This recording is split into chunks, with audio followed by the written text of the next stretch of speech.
Good evening, everyone, and welcome to the Universal Hall. It's my pleasure to introduce you Anna Breytenbach. Anna's travelled from South Africa to be with us, and let's give her a warm welcome, please.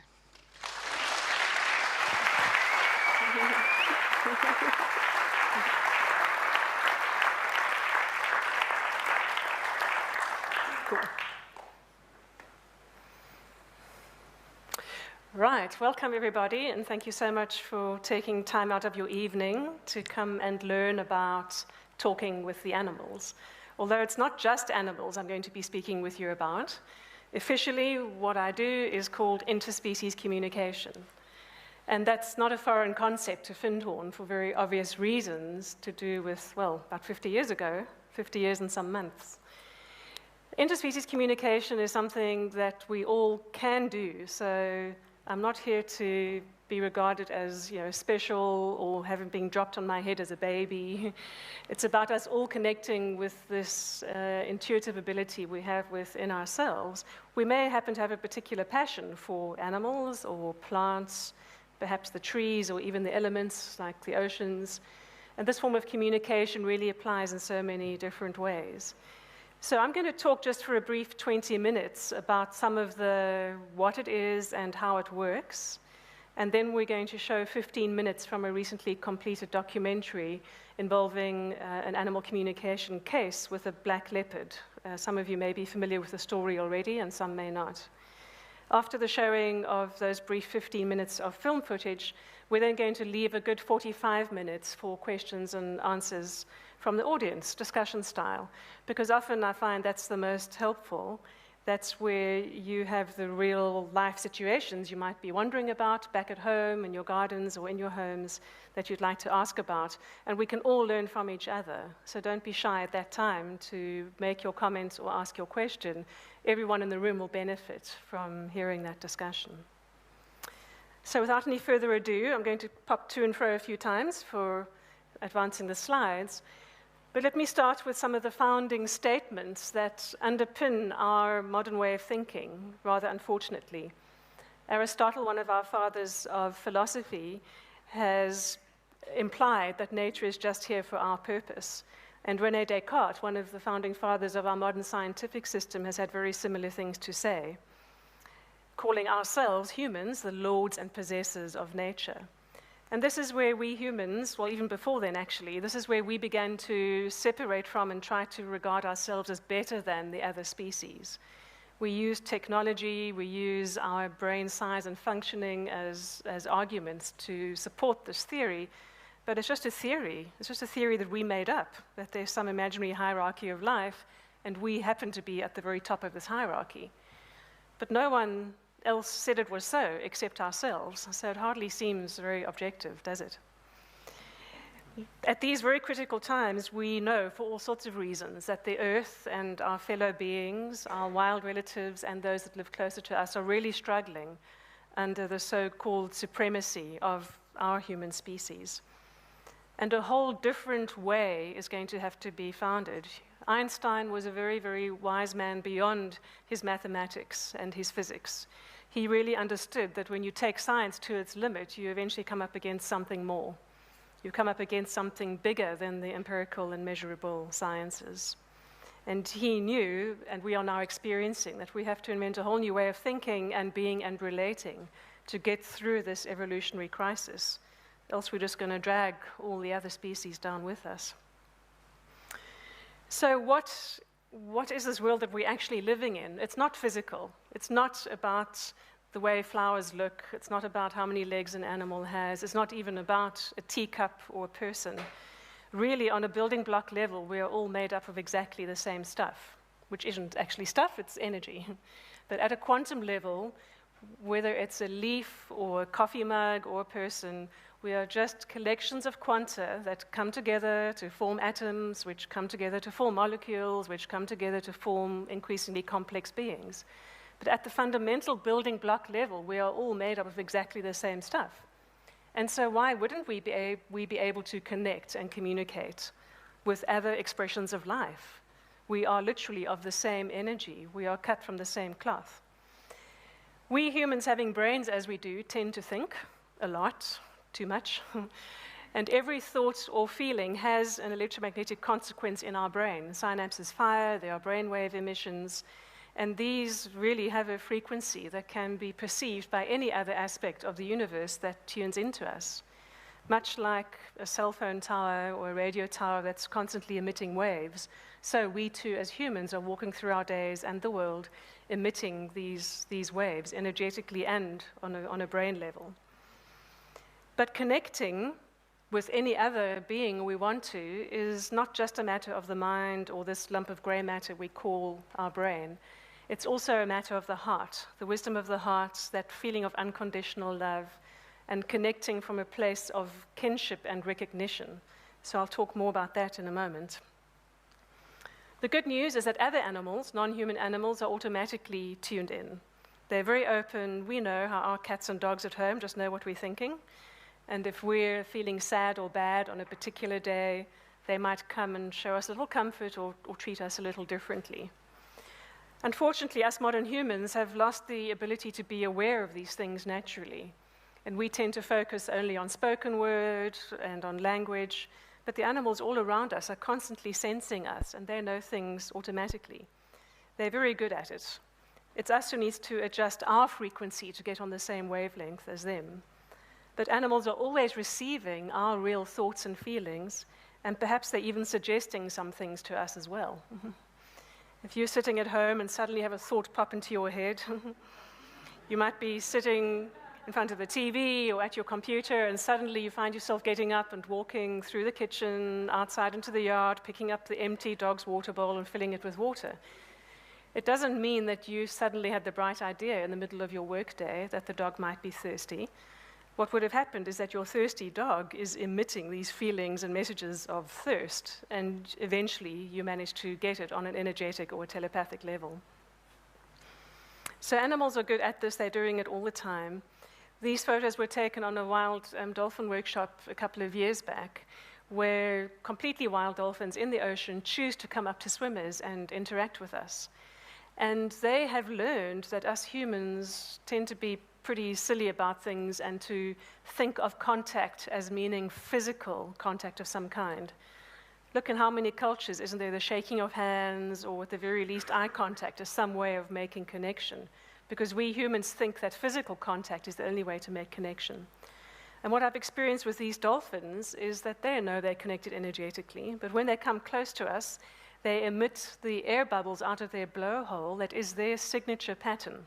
Each dolphin has a little autograph that is a certain pattern of bubbles, and when they come and greet a person for the first time, they always emit their particular autograph, as if to say, "Hi, I'm Dolly." So animals are always adjusting to come into our ways of connecting. They know it's possible to connect energetically. It's really us humans who always think about things quite so physically. Quantum theory and Einstein's relativity theory talk a lot about how this energy transference is possible, and I'm not going to go into that too much now because there's lots and lots of reading material about it. But essentially, by directing our attention to another being, we have the ability to tune in and to be on the same wavelength. There's no accident in that expression. It's not just coincidental to say, be on the same wavelength as someone. It really means you're resonant. That's what attunement is all about. Our ancient ancestors knew about this very well. They didn't have to wake up in the morning and sit down in front of their fire and go into a deep meditation to try to connect with the animals. They just simply woke up and thought about the lion in Africa or thought about the kangaroo in Australia and would automatically get information coming into their minds spontaneously about where those animals were. People, too, when they were hunter-gatherers, used to know about the plants in these intuitive ways. They would know by direct communication with the plants which plants might be medicinal and be useful for healing and well-being, which might be toxic or which parts of the plant might be toxic, and which might be nourishment as food. And the medicine people of the tribe and the hunters and gatherers would communicate with the plants to ask them about their properties, and they would care for the plants. Our indigenous hunter-gatherer ancestors would also communicate with the collective consciousness of a certain species of animal. So if they wanted to go hunting tomorrow, Then tonight they would sit in a state of prayer or communication, perhaps with the kudu nation, and humbly, through prayer, communicate with all kudu in the area, and very respectfully request that one kudu please show its tracks the next morning so they could follow the tracks because they really needed to feed their family for the next few months. They would always explain their need in a very humble way and never take more than they needed. And then about 12,000 years ago, we humans decided to keep animals behind fences and to grow crops and keep them also, keep more than we needed. And when we started hoarding and keeping more than we needed, we began to make them just resources for ourselves and not be in such a dynamic relationship and respectful relationship with them. There are still some indigenous cultures that carry forward these ways of honoring animals. In Nepal, there's an annual day of the dog where all dogs are honored. And everybody puts outside their homes water and food for the stray dogs to come and enjoy. And if the dogs come close enough, they decorate them with garlands of flowers and put turmeric on their foreheads and really revere and honor the animals. So too, there were very close relationships between the indigenous people in Africa and the wild animals too. These days, unfortunately, when we see documentaries, they usually are pitting man against beast and trying to make some big sensational battle of the whole thing, predator and prey. But at the times before modern times, there was a dynamic relationship and a very beautiful way of being, and even physical closeness was possible. Not that you should try this at home. So what is telepathy? It is direct communication. It's direct communication.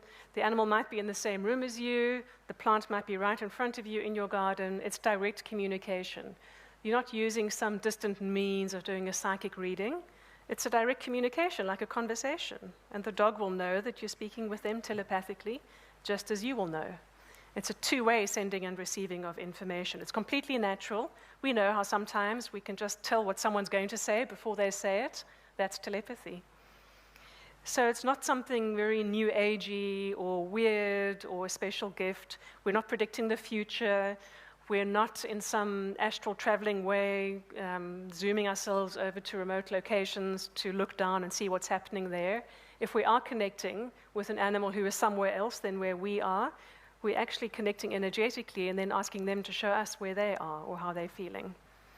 It's all about directing our attention and our intention. For us humans, that often means eye contact.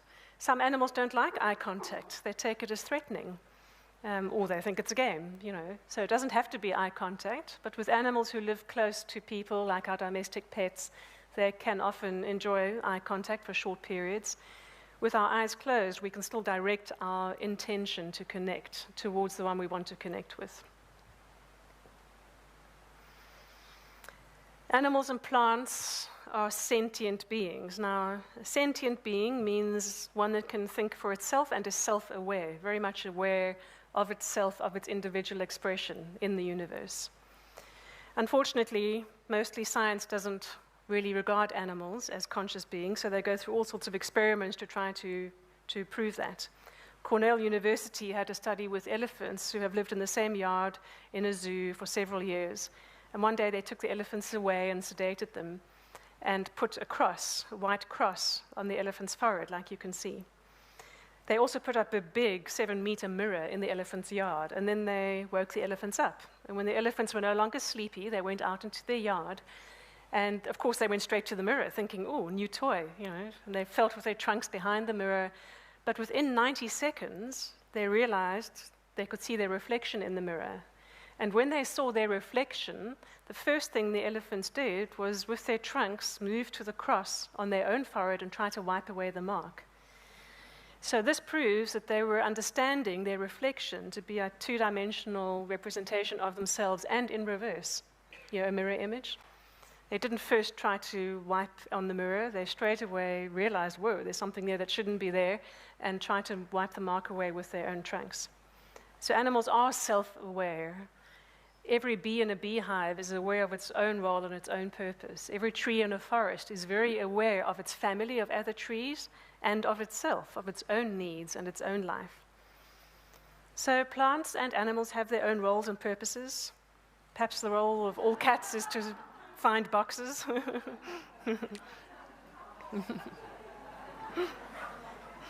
And animals have roles and purposes that may have nothing at all to do with us humans or what they're doing in our lives.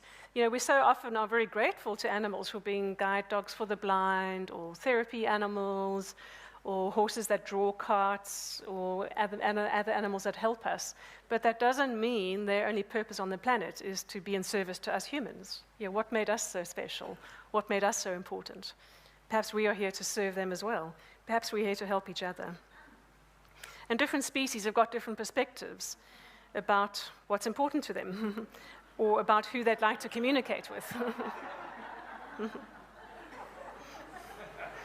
We do know that cats tend to be more independent, but that doesn't mean that you might not have a kitty at home who's a very sociable herd animal who loves nothing more than to be in a big family and would love to be around other cats. We know that dogs and horses tend to like to group together and live in packs or in herds. That doesn't mean, though, that the horse or the dog in your life isn't a very independent soul who wants to live alone. We always need to remember that we're dealing with an individual, and we shouldn't be thinking about generalizations about the species or any prior knowledge. We can just simply ask the animals directly how they feel about themselves and hear straight from the horse's mouth. So another thing about animals being self-aware is that they are very able to express empathy, to feel with another being, and to have compassion as well. They can know and understand what it must be like to be feeling pain. They feel pain when a member of their family is feeling pain somewhere else. And it's not about brain size, clearly. Modern science tends to think of brain size as meaning very intelligent. Of course it's not. It's not at all. Empathy can be defined as looking through each other's eyes. For us to truly know and understand another being, we need to be able to look through their eyes, and see the world from their perspective without thinking about it. And children are very, very good at this. Children have an automatic connection with animals because they are free of lots of ideas or expectations. And animals tune in very easily to kids as well. There's this natural instinctive communication. So all the adults in the audience, be wise and listen to your children and what they're saying about the animals and the plants, because they're picking up messages directly. Particularly the younger the child is and the less language is interfered, the more direct knowing is available.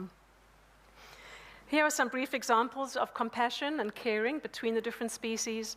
It's well known the great relationship between elephants and their keepers. That's an orphaned elephant in Africa. These young elephants, if they're orphans, they die from heartbreak unless they have someone with them 24/7. The bottom picture is of an orca and a dog having a little greeting. And the tiger was in the Thailand zoo.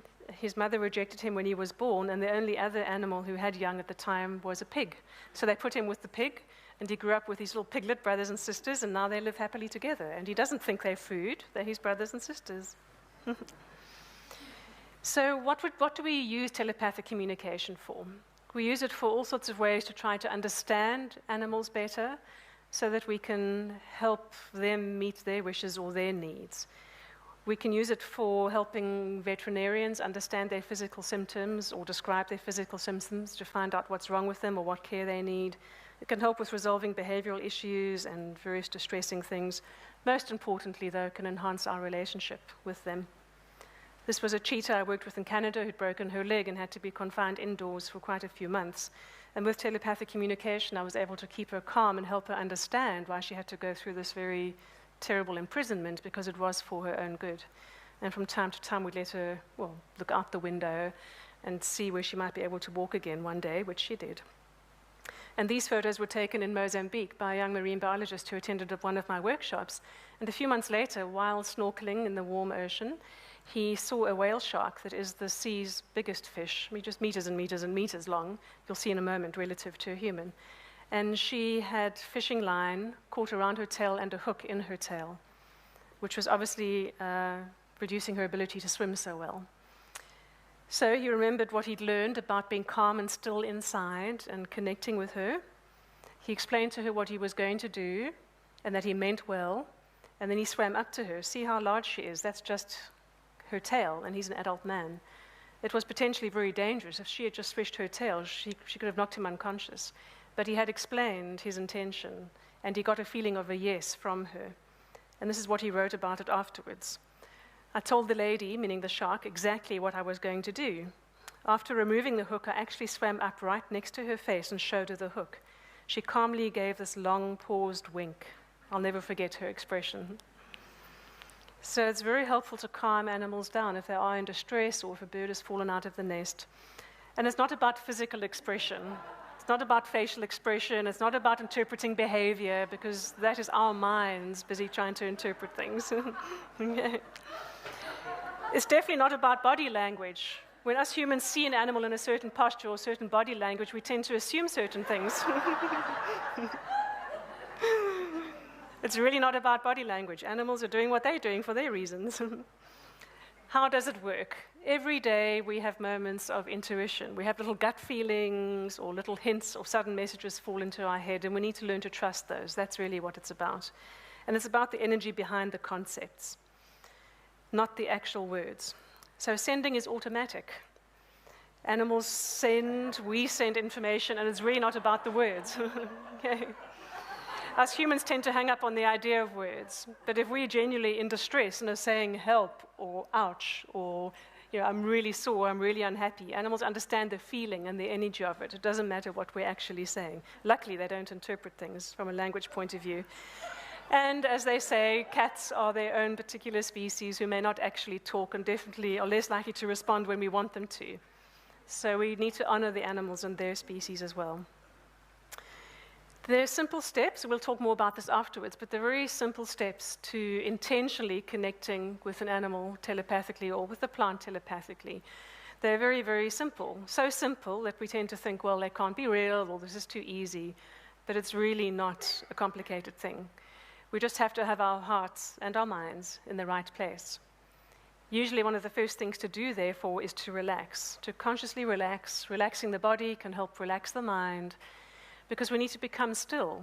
When our minds are still, we can tap into our deeper knowing, which is the intuition. So being still is very much the first step. Being quiet, not with music or meditation, just being quiet, watching your breathing, and then coming down to being very calm and open, connecting with the heart. It really is about coming down into the wisdom of the heart, and to imagine that you're connecting. If you would like, you could have a visualization that imagines you reaching out to connect with the animal. Better to just visualize it than to actually do it, because that might disturb them physically, and that might get your mind all involved in the physical interaction, which it's really not about. It's about being in a quiet space of heart connection. You could imagine reaching out to them, particularly if they're not in the same room as you, because this kind of energy transmission can happen across great distances. The telepathic energy transference is not at all affected by buildings or mountains or distance. You can communicate with a dog in your room or a dog on the other side of the world. But most important is to be quiet. Here at Findhorn, you have very good access to places and practices to instill that. I noticed since my last visit, there's a nice new bright wood sign on the gate of the original garden saying, "Be still and know." And that is really what it's about. If you become still, you know. You know. You don't think about stuff, you just know. And in that space, you can know the moods and the thoughts and the feelings and the states of being of everything around you, from an ant to an elephant, even if they're not around you, from a cauliflower to a tree. It's also about genuinely honoring and having reverence for that other being, not making them smaller than you or less important, but about really respecting them and who they are. And us humans tend to not like some species so much. We tend to have prejudice against things like ticks and mosquitoes. And then because we have a prejudice against ticks, we have a prejudice against the animals who carry ticks, like the deer, and then we don't want them close to us because they might make us sick. And all of these stories and all of these negative thoughts, which only increase our chances of manifesting that very negative thought.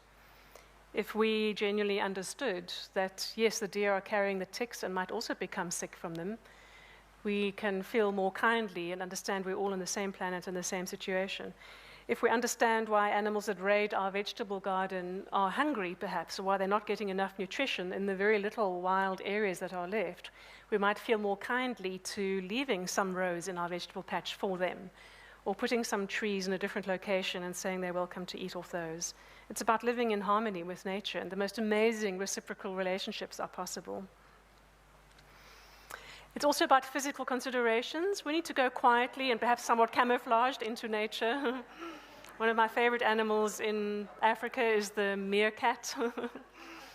And we can get closer to animals in nature if we are being unobtrusive in the environment, if we're not wearing big, bright colors, if we're not talking loudly or thinking loudly, even if our mouths are shut.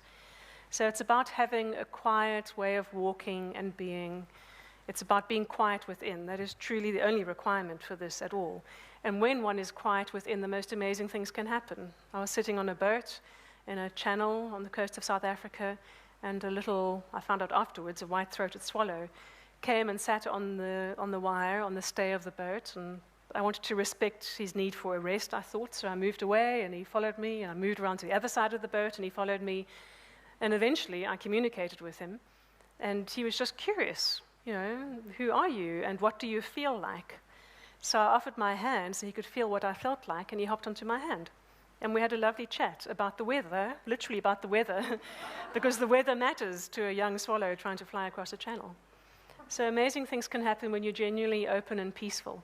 Had I been trying to have a connection with that sparrow and within myself reaching and grabbing for it, I bet it wouldn't have happened, because I would have been wanting something of that experience.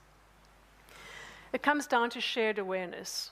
Beyond words, beyond physical action, and beyond behavior, it's about being in a space with an animal, with a plant, with a flower, touching or not, and about being in a state of shared awareness. It doesn't always have to be this huge conversation where there's question and answer to and fro. Just sitting quietly in the presence of another is a beautiful communion, even if it's not a communication. And our dear Dorothy has this lovely transmission from the plant kingdom. And this is truly how I experience it as well. We quietly radiate to you, and it is as if you must stop and listen to us. All of nature, all around us, is constantly radiating and being authentic and expressing who they are. All we have to do is slow down and stop long enough to be still, to hear. That's the invitation for all of us in our daily lives. Because we are, on a building block level, all parts of the same universe, and exactly the same kinds of parts. We're in this constant flow and motion. So why not enjoy the dance and get to know our dancing partners, every aspect of the plant, animal, mineral, elemental kingdom around us. Okay, down to some nitty-gritty. John mentioned in the beginning the workshops. I'll be back in August facilitating a couple of workshops.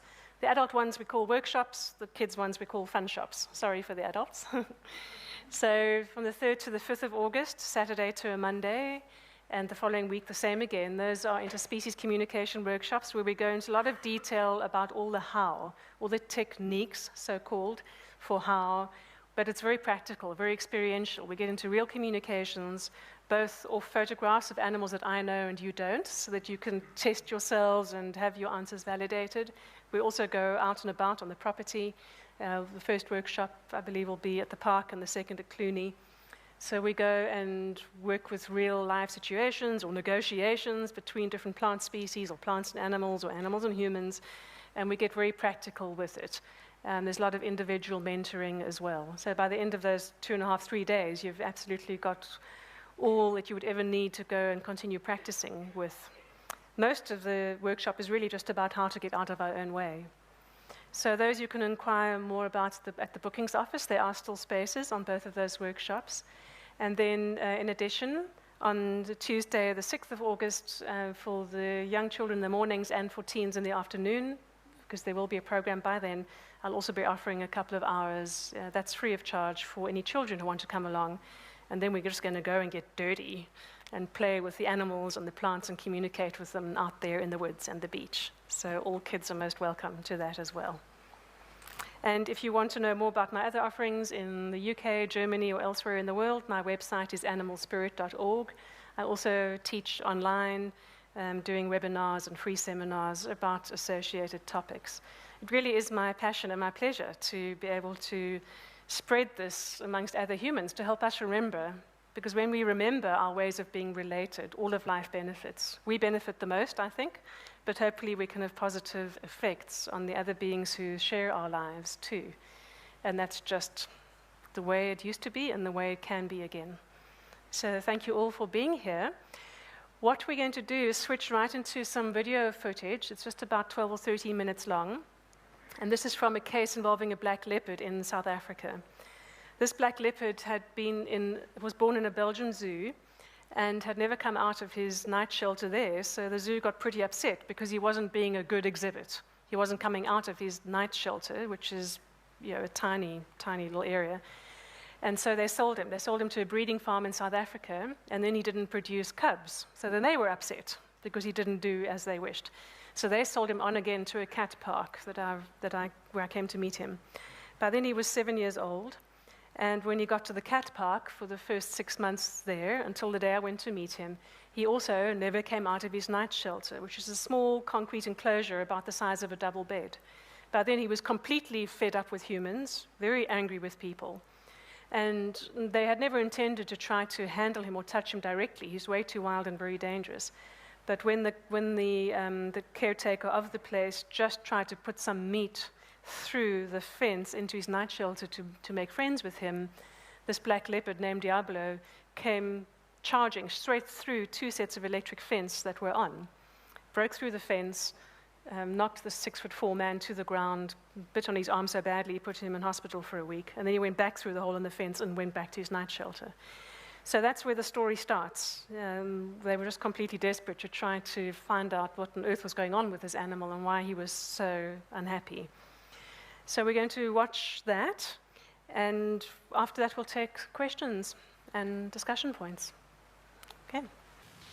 Even after everything that I've experienced with Anna and spending all that time with her, there's that scientific controlled, sort of rational part of my brain still has doubts. So I wonder what it will take to totally convince me. And then a unique opportunity presented itself. In the course of my work, I had come across the story of Joch Olsen, an ex-policeman turned conservationist. Joch and his wife Karen set up the Jukani Predator Park. Here, many big cats rescued from bad zoos and canned hunting farms are offered a home and get lifetime care.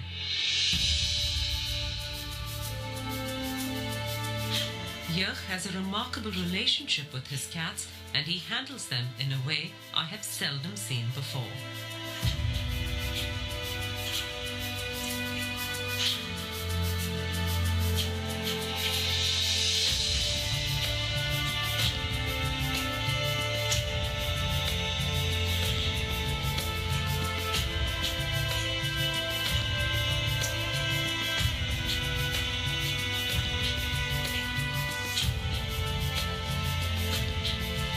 There was one big cat here that he did not know what to do with.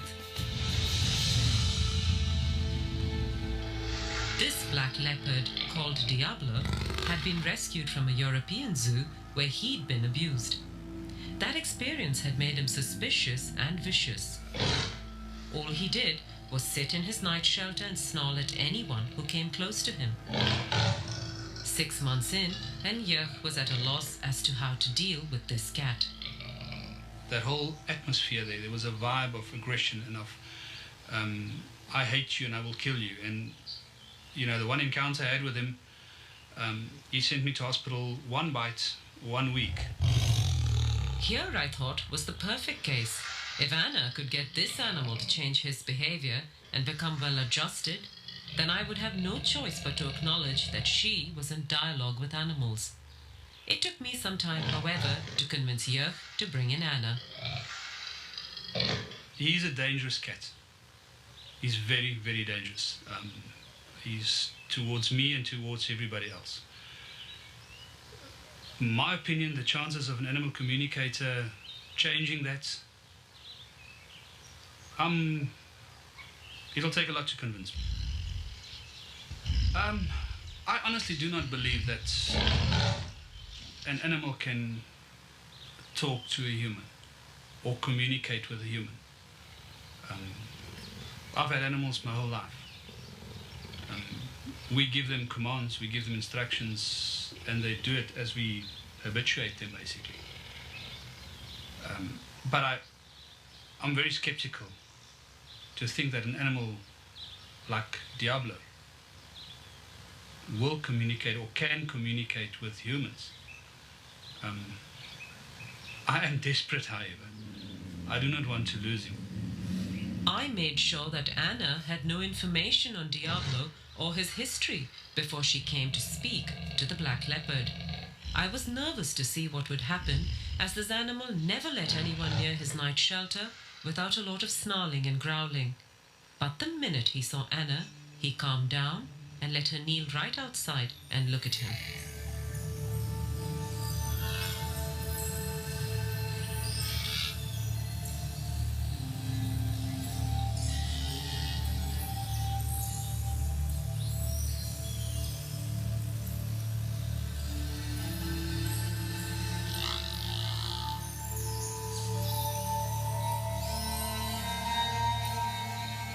This beautiful black leopard that you've asked us to communicate with is very overawed by his new surroundings, having come from a very cramped and stressful place for him. That this place has been provided for him, but he's been quite conditioned by a very unfortunate past. He doesn't want much to do with humans as a result. He's immensely powerful, and I mean not just physically, which you well know and respect, but he's immensely powerful with a wisdom and an energetic presence and personality that is far bigger than anyone has ever appreciated about him before. And he commands a certain amount of respect for that. Again, not in a needy way, but really just by virtue of who he is as a being. There's a very particular thing about his name, Diablo. He wants that name changed because he doesn't like the associations with it, the blackness, the darkness, the diabolical. And when asking him about his past before coming here, he shows concern for 2 young cubs that were next to him. He's asking what happened to them with a great sense of care and concern. We actually forgot about that. When we went to fetch him, there was so much excitement about bringing him back here. It actually slipped my mind until she said, he asked about the 2 cubs, and then we've remembered there were 2 little young leopard cubs next door to him that came from Breytenbach, and they were sort of semi-wild. They weren't hand-reared, and it just slipped my mind. And when they talked about it, I couldn't believe, I actually did believe it. I mean, then I really believed that they were communicating. When she communicated with him, and when we spoke to her and she relayed all the information back to us, the first day I didn't believe her. It's things that anybody can think out, and you can think, And then she said something about the cubs that were with him.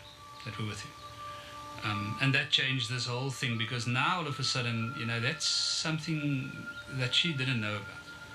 And I've also reassured him that you have no demands of him here, that you're quite happy to not make any physical demands of him or any expectations for display or interaction, that you're really willing to let him be how he wants to be. And that's given him an enormous sense of relief. Yeah. And having told him that has for the first time made him actually genuinely interested in now exploring a bit further. Now that he feels that he's not being asked to come out more, he's genuinely interested in being relaxed enough to have a natural curiosity come out and to actually expand his horizons a bit. And Joch was just stunned when the black leopard walked out of his night shelter into the larger enclosure later in the afternoon. In the 6 months that the cat had been here, Joch had never seen him out of the night shelter. He then decided to rename the leopard Spirit.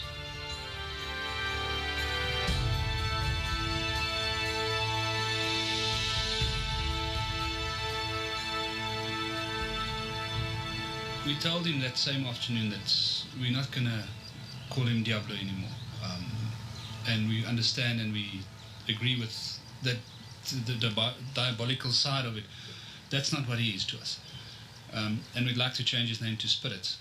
As I walked to him, I thought, listen, he asked about the 2 young leopards. And I thought, well, I'm here now. There's nobody else here. I'm not going to look like a fool if he ignores me. I'll tell him what happened to those leopards. And as I called him and I said, Spirit, and he was looking at me, he was lying like that. I said, with regard to the 2 little leopards, I just want to assure you, I want to tell you that they're safe. And I couldn't help it. I just said to him, wow, you're beautiful. Beautiful. Oh, that's mooi. That's mooi. And he gave me that, oh. And I thought, what's happening here? And I said to him, you understand what I'm telling you if I say to you that you're the most stunning cat? Oh. And I spoke to him and he answered me about 9-10 times. And he just sat there and he was totally relaxed. It's the first time since we had him that I felt at ease with him. I felt that he was relaxed and he understood me. It was, to say that I don't know what it feels like for him. For me, it was the most amazing moment. Later that afternoon, Anna came back to check up on Spirit and to see how he was doing. I'm asking him now about how he experienced the communication from Joch through the fence. And he said it's the first time that someone has directly expressed to him verbally appreciation for who he really is, not how they see him to be. And that really surprised him. He shows me an image of literally stopping in his tracks by surprise at that sense of just this wall of appreciation coming towards him. He is so relieved that nothing's being demanded of him here. He's just so relieved. It's like this weight is lifted from his shoulders. And when he was grunting back, he said he was saying thank you for the thank yous. So each thank you he was getting, he was saying thank you back.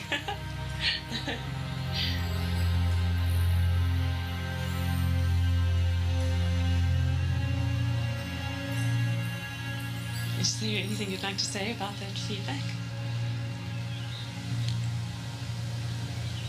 I think we'll talk about this a bit later. I can't listen. So, talk about this later. It's unbelievable. I'm overwhelmed.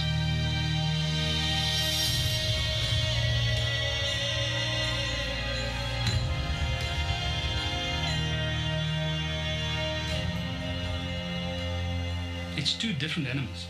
It's 2 totally different personalities. We had a snarling cat, angry at everything, upset about being here, hating humans, hating us for having him here, ready to kill in an instant. To this relaxed black leopard that's lying on top of his log in his shelter is this attitude of you recognize me for who I am now. And it's amazing to talk to him and get to talking and get him to talk back to us. Joch and Karen attended Anna's workshop on animal communication and now use it regularly with all their animals. He changed my whole life.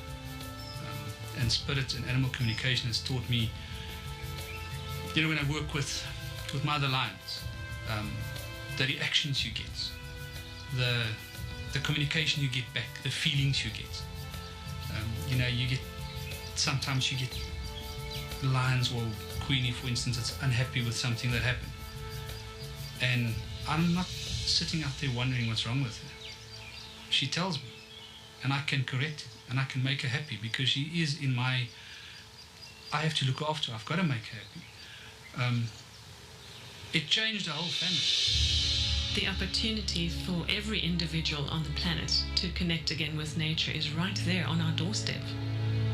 It's a matter of simply looking up into the sky to notice the clouds and wind direction, to pay attention to the sounds of the birds around, to feel what it's like to have bare feet on the earth, and to notice with our own bodies and our 5 senses what's going on around us. And that will result in us developing a more intuitive and natural way of knowing how to treat our environment. It's not supernatural. It is supernatural, as in very natural.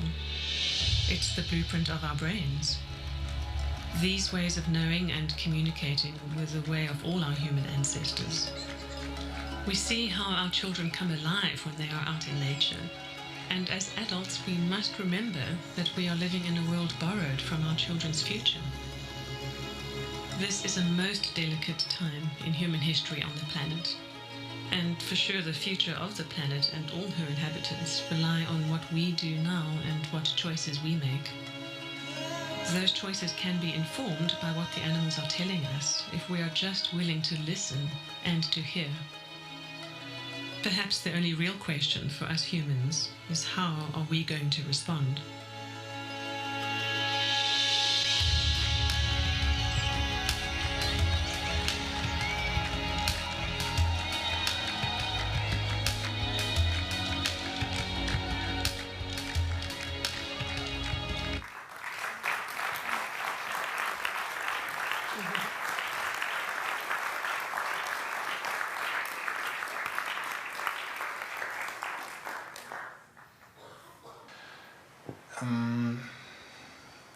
I have a problem with communication, with my own, with other people.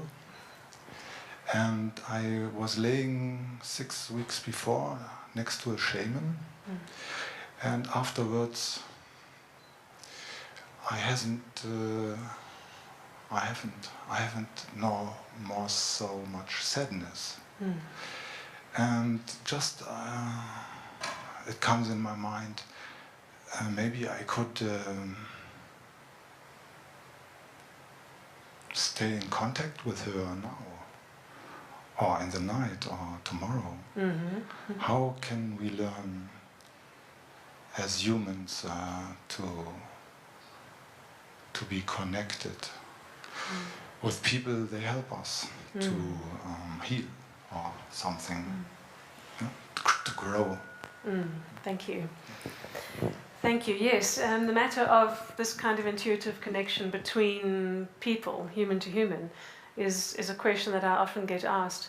With the animals and with the natural kingdom, there's not really considerations for things like what we might call permission or agreement, because the animals are their own selves, and if we wish to connect, they either will connect with us or they won't. There'll either be a sense of agreement and arising to that or not, and that would be their authentic truth. When it comes to humans, though, it's a little more tricky, because all humans, whether shamans or healers or ordinary walking around in the world kinds of folks, all of us are very occupied in our 5 senses and with our conscious minds every day. And yes, we are intuitively connected already, we just don't really know about it consciously, because we're so busy with other kinds of thoughts.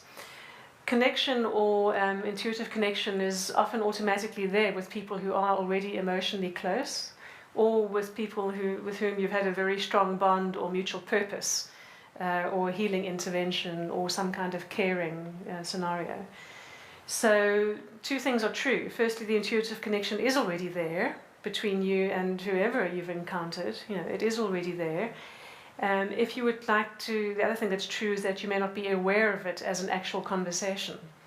And if you do want to engage in a telepathic or intuitive conversation, a to and fro, sending and receiving with another person, then it's always a good idea to speak with them about it in the normal sense, to speak with them first and to get their agreement so that you know there's definitely trust and that everything has been stated. But there's no boundaries to it actually being true. It's just a good idea to speak with the person first and to get their agreement, and then to continue spontaneously or at very specific times that you want to actually have a communication. Distance is no barrier.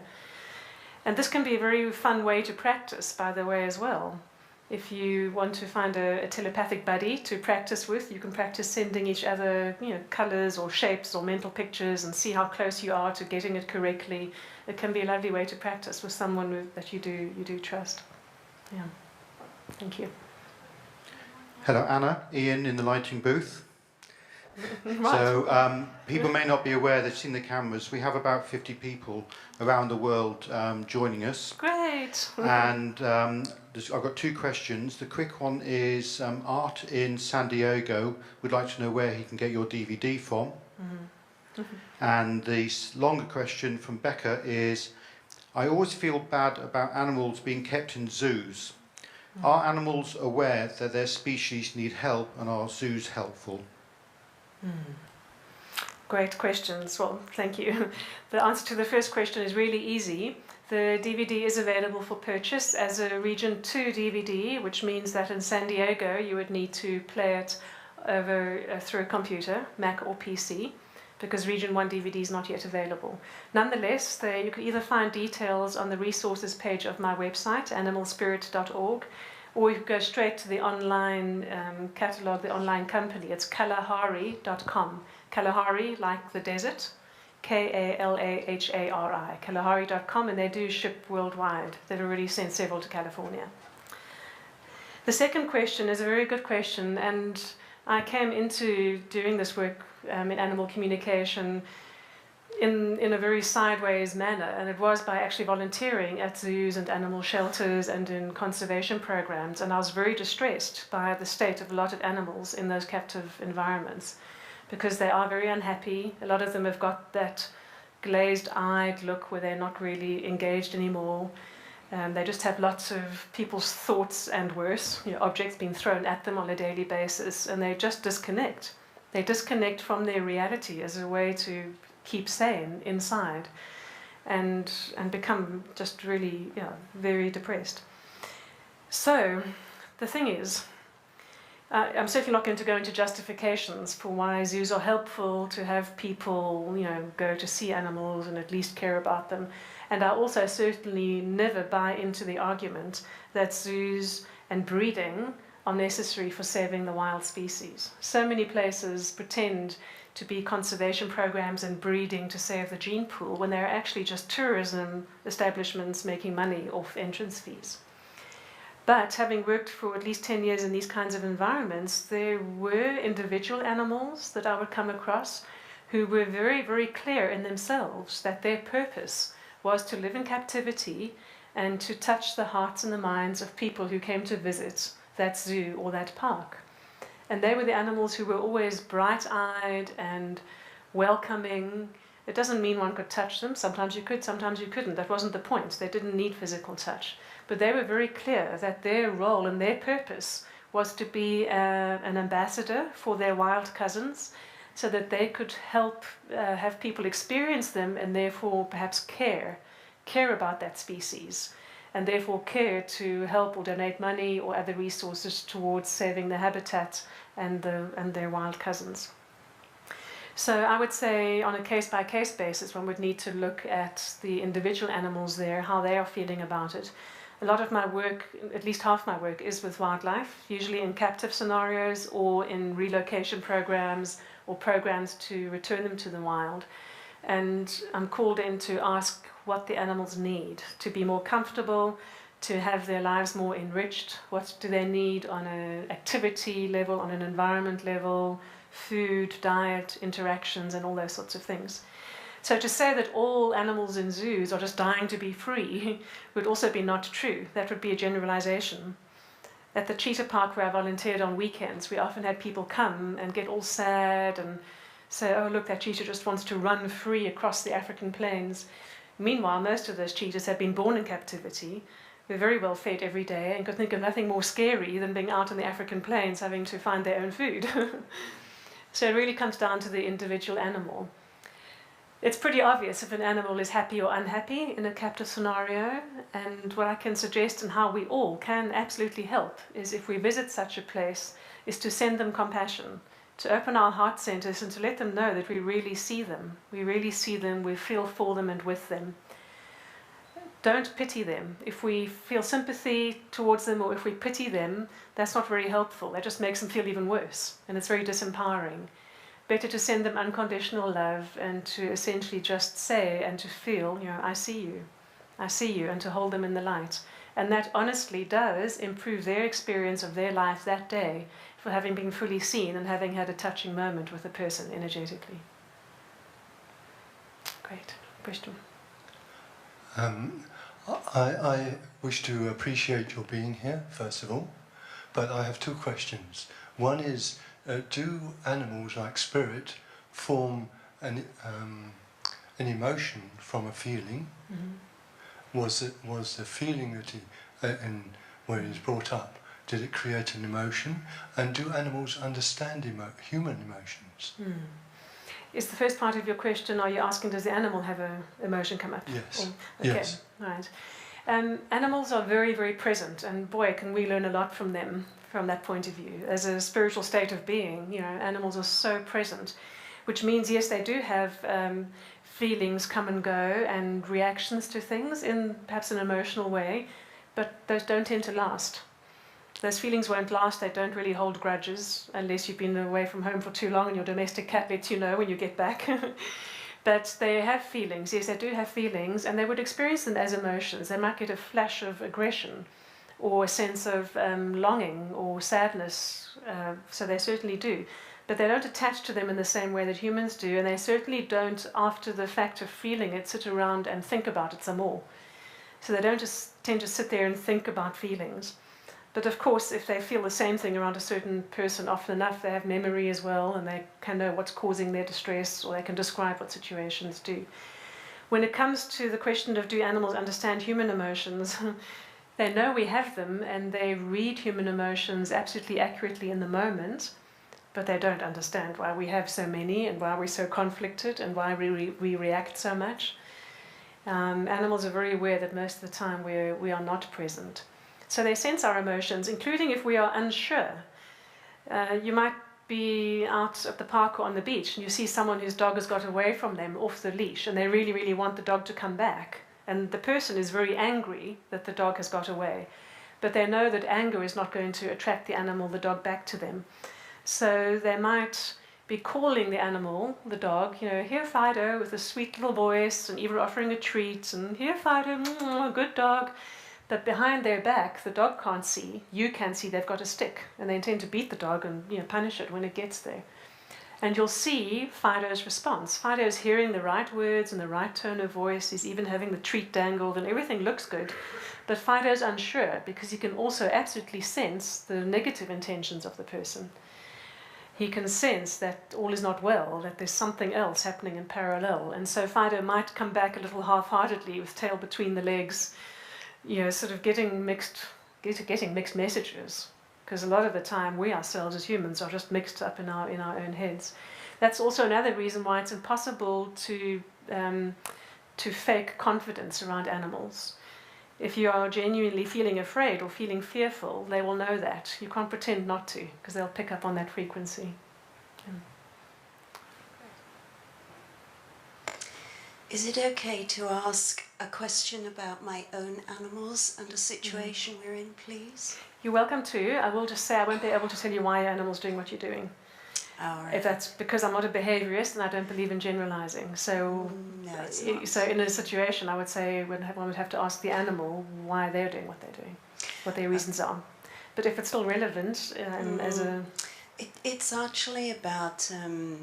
my 3 female guinea pigs who all have cystic ovaries, and everybody I've spoken to is at a loss as to why we have this problem, and I'm not quite sure what to do about it. Yes, quite. If you have a situation where all the animals in the household are displaying the same sorts of symptoms like that, it would imply there's something going on either in the environment, physically, or energetically, or that they're taking on, unless they're related to each other, and it could be a genetic thing.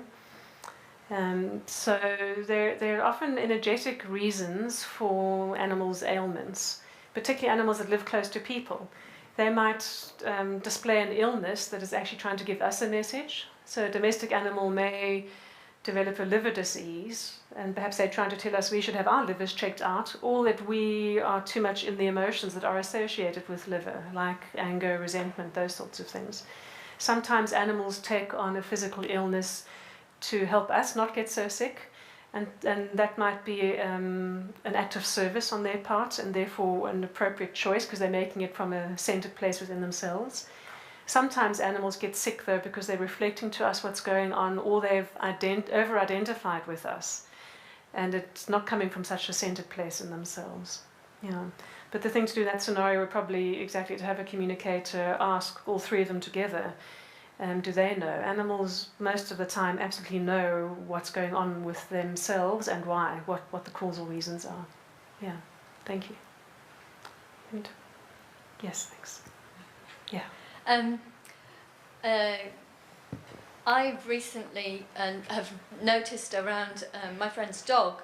My friend's dog usually really jumps at me when I go near it. And I've noticed recently that I've been sitting with my rabbit and being quiet and choosing love, being more working on my own centeredness. And I've noticed that recently the dogs stopped jumping at me. Great. Which is just amazing. I've noticed it, I've thought about it, I hadn't really said anything, but I've noticed it. And I wondered about, if you talk a bit about how animals respond to our fear. So if I'm fearful, then does that bring a certain response or reaction? Do they respond? Do they react? They very often do.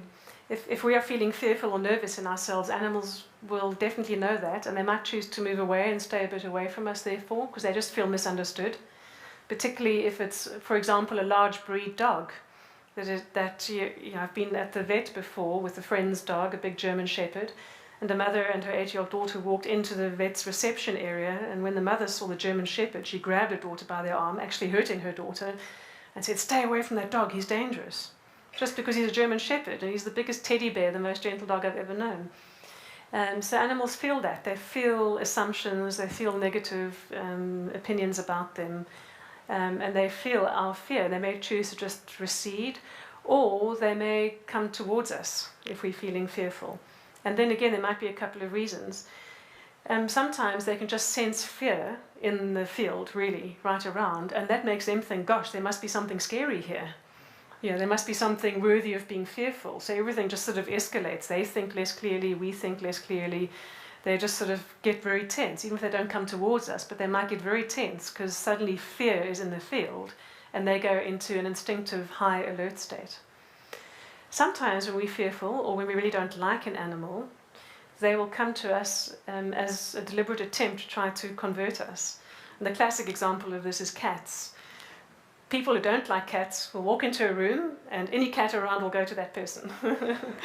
And that's very often because they're saying, oh, I see this and I'm going to just try and teach you otherwise. So there can be many reasons why they do. But yes, the moment there's fear, they can sense that as well. And when fear is around, then it's impossible to be present, to be fully present. Those two are mutually exclusive. So animals are very present. When we bring fear into the situation, we're not very present, and that just is a bad start to a relationship in a moment and to relating. I'm sure that your work with your rabbit, though, has absolutely, in an ongoing way, beyond the rabbit moments, transformed your inner reality, and the dog is picking that up. As a brief aside, if dogs are jumping up or if animals are doing things with their bodies that you're concerned about perhaps hurting you or guests who arrive, and if you are suggesting to animals what they should do instead, like you want the dog to not jump up anymore, it's always important to phrase the message in the positive. So if a dog's coming towards me and jumping up and going to knock me over, it's not a good idea for me to say, don't jump up, because unconsciously I've got the quantum holograph or the mental image of the dog jumping. I'm just reinforcing that, and the don't gets lost along the way. The universe doesn't understand don't. Rather think of the positive version of what you would like them to do and suggest that. So I always say, keep all 4 feet on the ground, all 4 feet on the ground, and then they get that. They're like, oh, okay. And still allow them to greet you like dogs want to do. But always suggest things in the positive rather than the double negative. Great. Hi. Yeah. The story of Diablo spirit is hugely, effective and impressive. But what strikes me about it is the effect that you were able to have on that leopard when the people who owned it obviously cared about it already very hugely. So it rather suggests that you have genuinely exceptional abilities, and although I applaud your intention to try to increase people's awareness, change their attitudes towards animals and nature, have you ever met anybody who is as good as you are? Number one.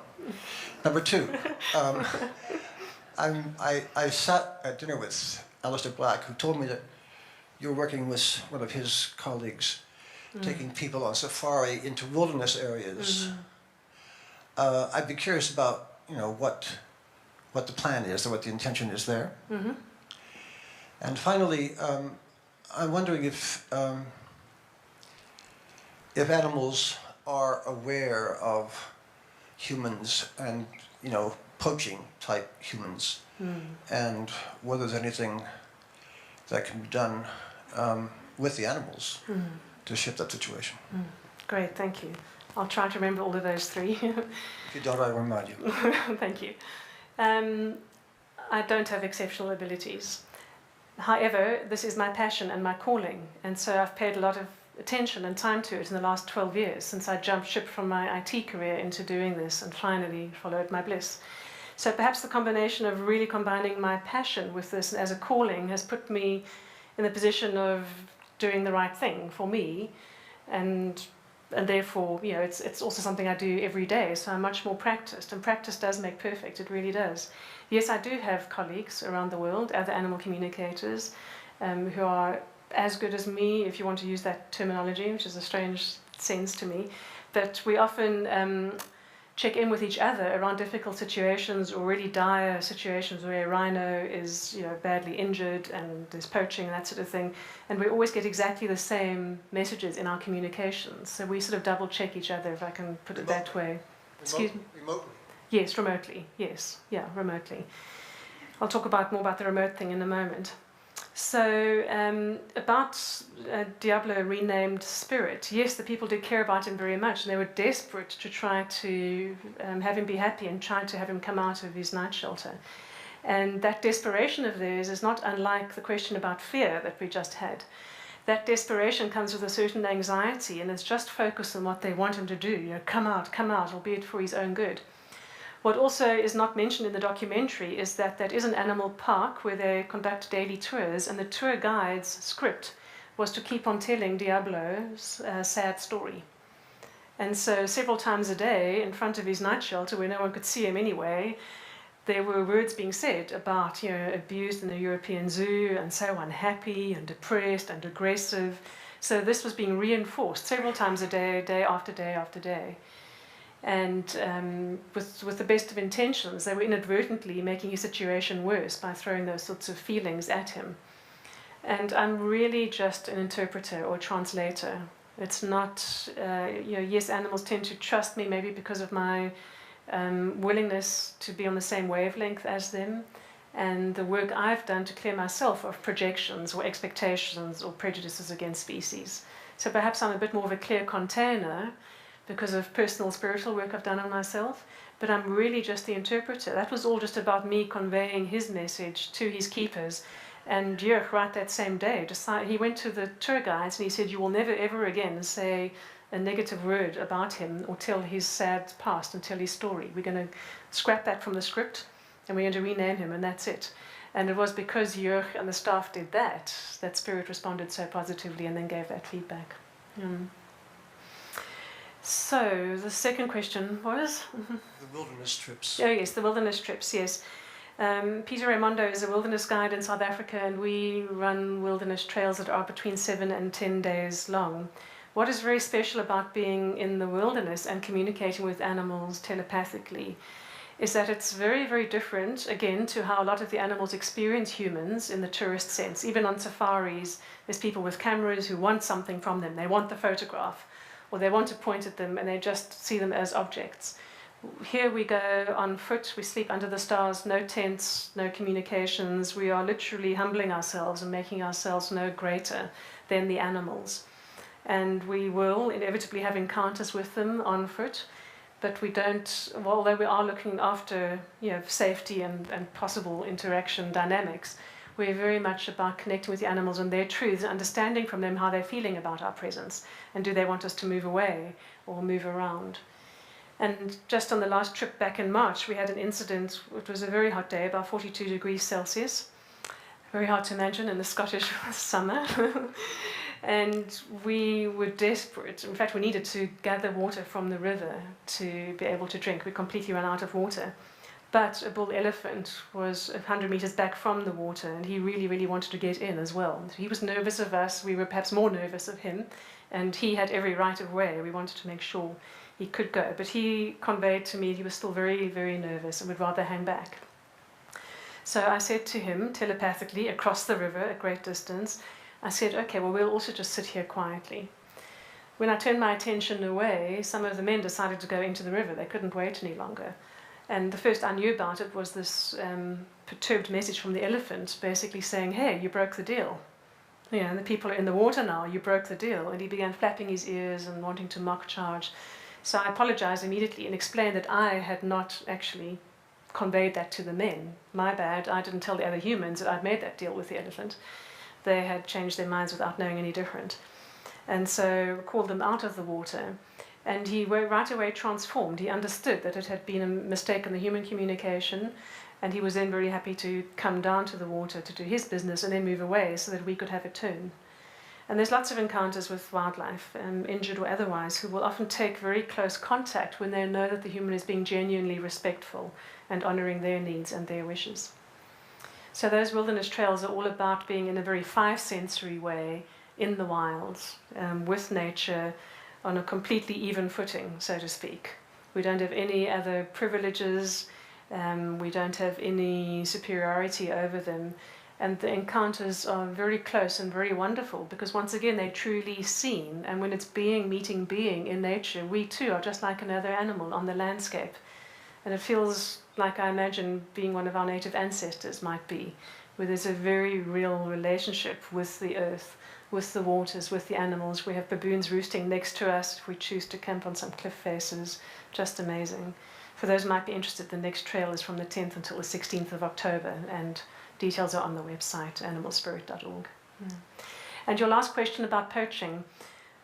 Every 18 minutes in South Africa, a rhino is poached. We really don't have many left. And several other species are losing their lives as well because of people hunting them for their ivory. And myself and other communicators help where we can. However, the problem is we don't know from which direction the danger is going to come. And nowadays, a lot of the poaching is done from helicopter. Within 25 minutes, the whole thing has been started and finished. They drop the poachers with their guns from helicopter, they saw off the animals' horns, and then get back in the helicopter, and it's all over within 25 minutes. Interspecies communication, telepathic communication has been very helpful in warning animals. So I often am involved in warning animals about farmers who want to shoot them, or where there might be traps or fence lines or busy roads, or if we know there's a weak point on the border of a reserve, to ask the animals to avoid that area and literally visualize them moving to a different part of the reserve. Last week, while I was sitting here writing, I was involved with a white lion project in South Africa, who were introducing 2 new lionesses from a different reserve.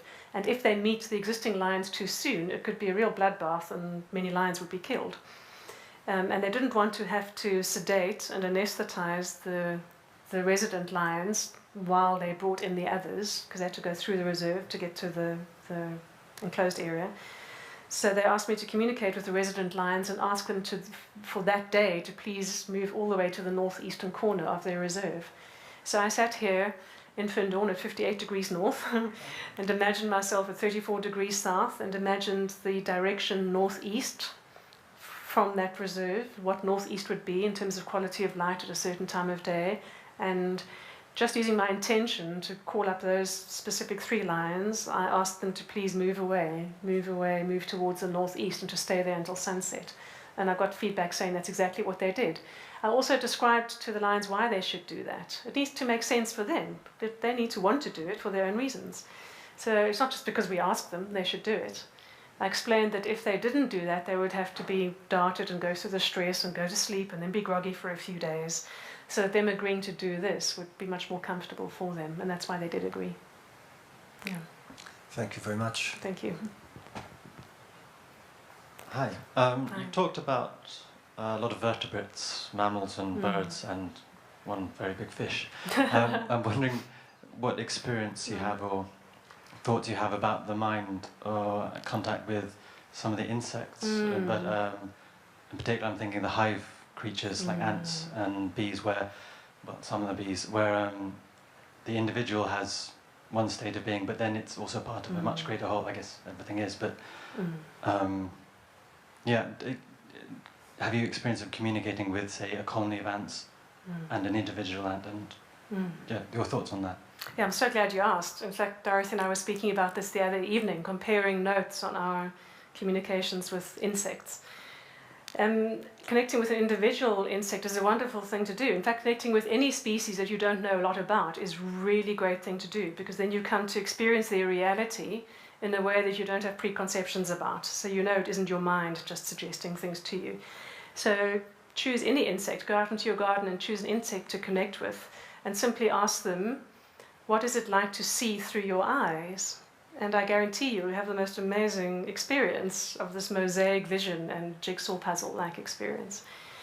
Yes, animals that live together in flocks or swarms or hives or herds for that matter, they are in the same moment aware of themselves as an individual and what they are doing and how they're feeling, and also their collective identity and what role they play in the collective. And it's as if they're a particle in the ocean of that collective, and they move for the benefit of the collective.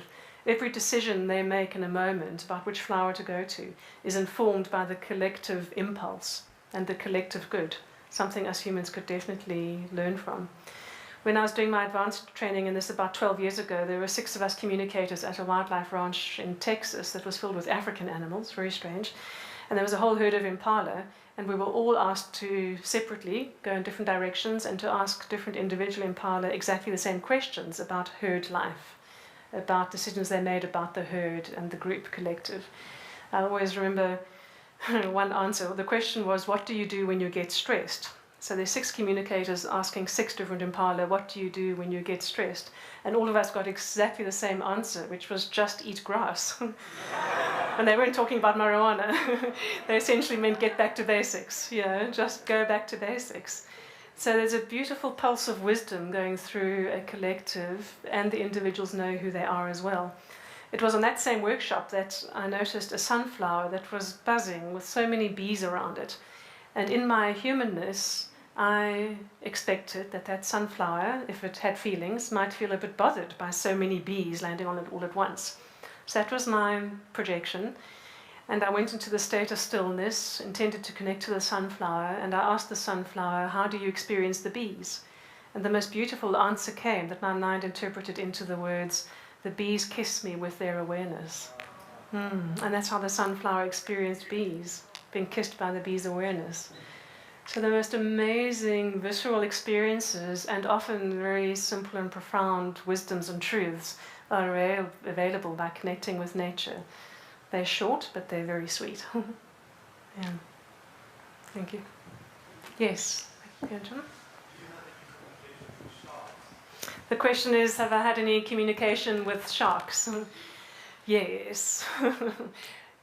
For the documentary, they wanted to include a shoot with me freediving, no wetsuit, no tanks or anything in the ocean off Cape Town with great white sharks, and to have a shark approach in an attacking manner and for me to talk the shark out of it. So I said that if we did that, it should be the very last sequence we shot, because anyway, circumstances didn't lead to that. But yes, I have connected with sharks. They are highly, highly intelligent. They absolutely know what they're doing and why they're doing. They are not aggressive towards people. But the way sharks test objects is by biting them. That's how they test. They have an amazing sense of smell, and they test things by mouthing them. they'll bite first, think later. And that's what often happens in so-called shark attacks. They take a little bite of a surfer, probably spit it out and think that's a bad idea and don't come back for more. But unfortunately, a little snack on a surfer might be fatal for that surfer. So yes, I've had many communications with sharks. About a year ago, the city of Cape Town employed my services to communicate with all the sharks in their area because they were considering a shark net. They wanted to know how the sharks felt about the shark net and the problems with that. Many sea animals die. They wanted to know how they felt about research programs that are taking some out of the ocean, tagging them and releasing them. They wanted to know why the sharks were inshore and close near some beaches, and the answer to that was because the Navy, not too far away, had a certain configuration of beacons they were sending signals to in their testing, and the sharks were literally attracted by this electrical activity. It was very curious to them, and they were always going there to find out what it was. They were attracted by these electric signals from the beacon. Yeah, and many surfers speak of sharks being kind, gentle, just curious, and just simply in the water with them. And sharks do feel our prejudice against them as well. The man who wrote the book and the movie, Jaws, he passed away a couple of years ago, and he was terminally ill for a while, so he had time to write an open letter. He wrote an open letter that was published in the press where he apologized most deeply for what he had done by writing those stories. He says he apologizes most deeply. It's the worst thing he's ever done. He is so very sorry because of what it has caused. And the distress that sharks are suffering as a result. Yeah. Thanks. Just wondering, in your recent communications, have the animals been saying anything about the global climate change, or have species been communicating to you and wondering what's going on, or have you been telling them things, or what has there been anything happening? Because do you understand my question? I do, thank you, okay. Telepathically. Thank you. Yes, they do literally experience the oceans heating up around them, for those that are in the oceans, and the drying up of water holes on the lands. So they know what's going on. They understand it's because of our rampant resource abuse. So they understand that we are responsible, but they wouldn't really have the feeling of blame. I'm just always so amazed at the compassion that all animals show towards us humans. I'm amazed there hasn't been some major uprising against us, because there are several species that could injure us if they wanted to. But they absolutely understand that we're kind of lost ourselves, that us humans are lost, and they have such compassion for our lostness and are so concerned for our souls and for our well-being, even though they are at the receiving end of a lot of the very ill effects of our actions. And they know in many cases that extinction of species and their own demise and or horrible situations, or swimming in a toxic soup that the ocean is these days, is causing them physical difficulty, illness, pain, discomfort. And yet they are very accepting as a quality of being. They absolutely accept what is happening. But they are very aware of why it's happening. Animals too perform many functions we don't even know about. For example, the elephants' migratory paths across the lands actually follow major energy grid lines and ley lines. And so too the migratory paths of whales and dolphins in the sea follow those same magnetic lines and ley lines, essentially holding together the grid of the earth. So there's such a stabilizing role that the animals are playing by being on the planet. And we've got no idea what we're doing by tugging on the strand of the web of life. The whole web does shake, and they all feel the wobble. So they do know. If they are going extinct, it isn't some overt decision on their part. They're not saying, well, we've had enough, we're getting out of here. So long and thanks for all the fish, to quote Douglas Adams. They're not deciding to leave. They are leaving as a result of our actions on a physical level. Yeah, and yet they stand in compassion and are very willing to connect with us and to still just, even through their distress, show us what we're doing. That's why more and more these days, in recent years, beachings are happening on very populated beaches.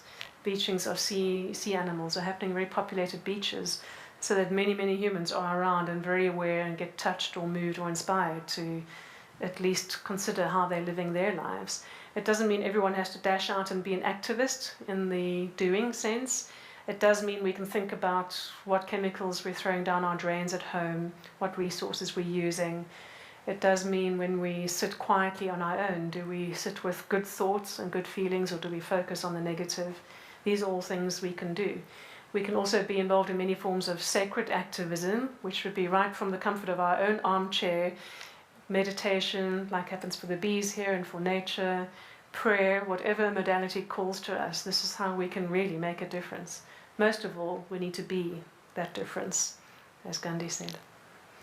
Thank you. We have time for one more question. Can I, about domesticated animals? I can't see. Okay. And especially horses. Yeah. I mean, their awareness and their connection to humans must be stronger than the wild ones. And especially horses. And I wanted to hear about your experience with those. Okay. Domestic animals have travelled quite a journey out of being wild and come to live close with humans, often against their will in the beginning. But now much more willingly also. First of all, I find it an amazing act of trust on the part of domestic animals, so they've given over even their most basic right to feed themselves by just trusting someone will come home and give them food, because they're locked in a house or in a paddock all day. So even their most basic self-determining right has been taken away from them, and they trust us. Speaking in more general terms, over the course of history, I've often got messages, I have messages that animals have come out of the wild to be close to humans, to help us get in touch with our true nature again. So it's often as if domestic animals are the bridge between us modern humans and our own wild nature, meaning our nature's inside. And it's often through having direct contact with an animal of any kind, an animal at home, that we just relax and be, or that we come to hear ourselves, our real self speaking, that we come to know our own nature. And so they're a very, very valuable bridge, and the most fabulous companions and guides as well. Yeah.